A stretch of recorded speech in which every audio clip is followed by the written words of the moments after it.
Lenora. Lenora is different from others. Years of perfect stitching experience. Lenora linen, cotton cloth and stitching. Pandikad Road, Vandoor.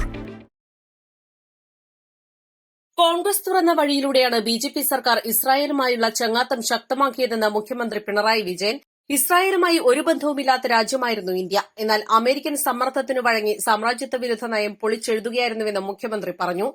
Nilambur നിയമസഭാ മണ്ഡലത്തിൽ നടക്കുന്ന ഉപതെരഞ്ഞെടുപ്പുമായി ബന്ധപ്പെട്ട പോത്തുകൽ, കരുളായി, പൂക്കോട്ടുപാടം എന്നിവിടങ്ങളിൽ നടന്ന LDF panchayat തെരഞ്ഞെടുപ്പ് റാലികൾ ഉദ്ഘാടനം ചെയ്ത് പ്രസംഗിക്കുകയായിരുന്നു മുഖ്യമന്ത്രി. ഇവിടെ സാമ്രാജ്യത്വത്തിന്റെ ആജ്ഞകൾ വിനീത വിധേയരായി അനുസരിക്കേണ്ടതാണ് എന്ന് ചിന്തിക്കുന്ന രാഷ്ട്രീയ പാർട്ടികളുണ്ട്. ആ ഗണത്തിൽ മുൻപന്തിയിൽ നിൽക്കുന്നത് ഇപ്പോ രാജ്യം ഭരിക്കുന്ന BJPയും നേരത്തെ രാജ്യം ഭരിച്ച കോൺഗ്രസുമാണ്. ഈ രണ്ടു കൂട്ടരും ലോക സാമ്രാജ്യത്തിന് നേതൃത്വം കൊടുക്കുന്ന അമേരിക്കൻ സാമ്രാജ്യത്വത്തിന്റെ വക്താക്കളായിക്കൊണ്ടാണ് നിലകൊണ്ടിരുന്നത്. അതിന്റെ ഭാഗമായി അമേരിക്കൻ സാമ്രാജ്യത്തിന്റെ താല്പര്യം അംഗീകരിച്ചുകൊണ്ട നിലപാടുകളാണ് ഈ രണ്ടു കൂട്ടരും സ്വീകരിച്ചിട്ടുള്ളത്.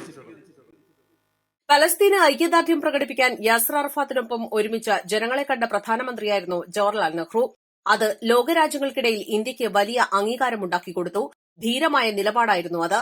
സാമ്രാജ്യത്വ വിരുദ്ധവും ജനാധിപത്യാനുകൂലവുമായ ചേരിചേരാ നയം തുടർന്നതിനാൽ മൂന്നാം ലോകരാജ്യങ്ങൾ ഇന്ത്യയെ ബഹുമാനിച്ചു. എന്നാൽ പതിയെ ഇസ്രായേൽ അനുകൂല നിലപാടിലേക്ക് മാറി. ഇപ്പോൾ ഇസ്രായേലിൽ നിന്നാണ് വലിയ തോതിൽ ആയുധം ഇറക്കുമതി ചെയ്തത്. ഐക്യരാഷ്ട്രസഭയിൽ ഇസ്രായേലിനെതിരെ പ്രമേയം വന്നപ്പോൾ അനുകൂലിച്ച് വോട്ട് ചെയ്യാൻ തയ്യാറാകാത്ത സ്ഥിതിയിലേക്കെത്തി. ഒന്നല്ല പലതവണ ഇത് ആവർത്തിച്ചു.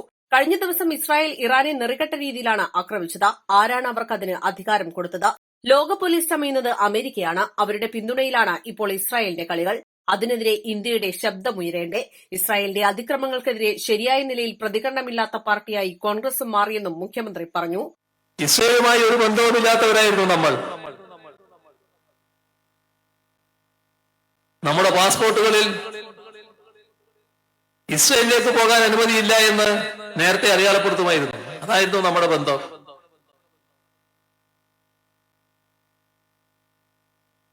സ്വാതന്ത്ര്യാനന്തര ഇന്ത്യ പൂർണ്ണമായി പാലസ്തീനോടൊപ്പമായിരുന്നു.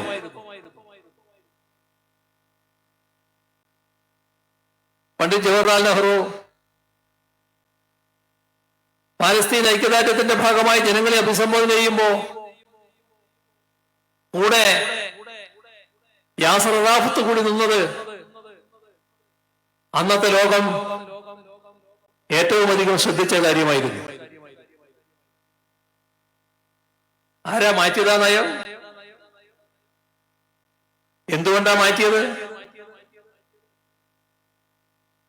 കോൺഗ്രസിന് പിന്നീട് വലിയ തോതിലുള്ള മാറ്റം വന്നു.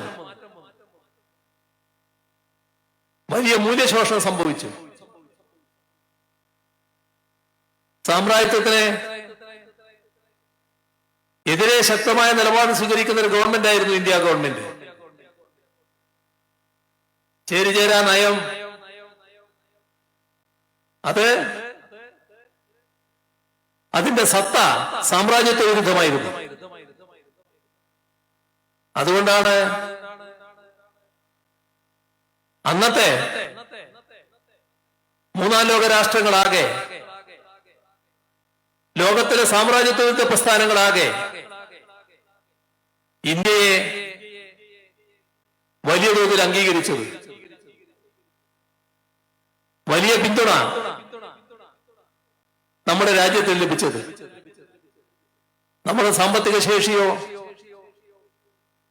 നമ്മുടെ ആയുധബലമോ ആയിരുന്നില്ല. ഈ നയത്തിന്റെ ഭാഗമായാണ് ലോകമാകെ ഇന്ത്യയുടെ വാക്കുകൾ ശ്രദ്ധിച്ചത്. മെല്ലെ മാറ്റം വന്നു. അതിന് ആ മാറ്റം കോൺഗ്രസ് നേതൃത്വത്തിൽ വലിയ ചലനങ്ങളുണ്ടാക്കി. അമേരിക്കയുടെ സമ്മർദ്ദം,